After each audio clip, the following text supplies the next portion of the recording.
Good morning. நான் உங்கள் maths teacher பேசுகிறேன். All of you welcome to our maths ma'am TNPSC class.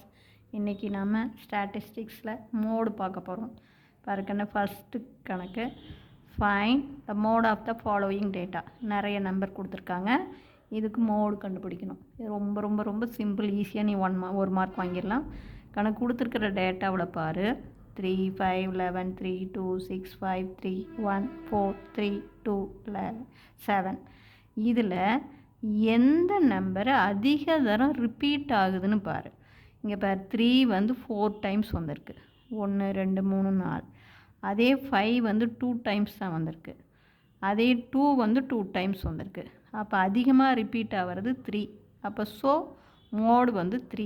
எந்த number அதிகமாக ரிப்பீட் ஆகுதோ அதுதான் நமக்கு மோடு. சரி, அடுத்த கணக்கில் பார்.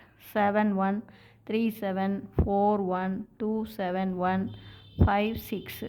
இதில் 7 பாரு 1 2 3 டைம் வந்திருக்கு, ரிப்பீட் ஆகுது. 1 பாரு 1 2 3.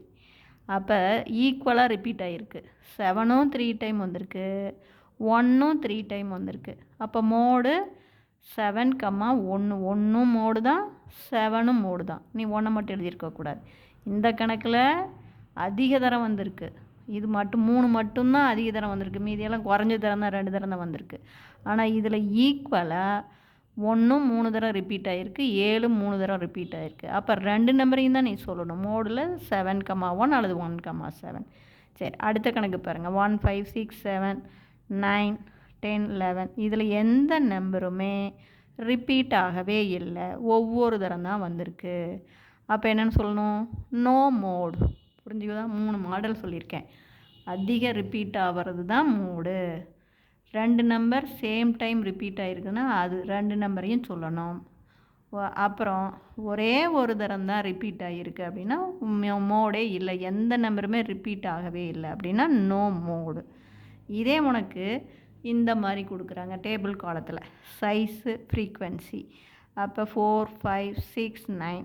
அதனுடைய ஃப்ரீக்வன்சி 5 4 9 6. இது ஒன்றுமே இல்லை, ரொம்ப சிம்பிள். மேக்ஸிமம் ஃப்ரீக்வன்சி, மேக்ஸிமம் எங்கே இருக்குதுன்னு பாரு.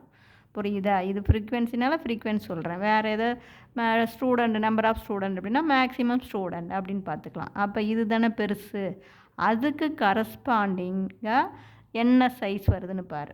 அது 6. அப்போ hence mode is 6. Maximum frequency 9, அதுக்கு கரஸ்பாண்டிங்காக இருக்கிற சைஸு 6. அப்போ மோட் இஸ் 6. நீ மோடு உடனே 9ன்னு சொல்லிடக்கூடாது தங்கம்.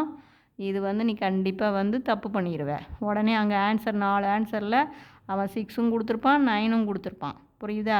அப்போ டக்குன்னு பார்த்தோன்னா மேக்ஸிமம் ஃப்ரீக்வன்சி 9 அப்படின்னு அதுதான் மோடுன்னு போட்டுறக்கூடாது. மேக்ஸிமம் ஃப்ரீக்வன்சிக்கு மேலே கரஸ்பாண்டிங்காக என்ன வேல்யூ வருது அதுதான் மோடுன்னு சொல்லணும். இப்போ சொல்கிறது புரிஞ்சுதா? Wish you all the best. இது ஏதாச்சும் உங்களுக்கு குழப்பமாக இருந்தால் சொல்லுங்கள். தேங்க்யூ.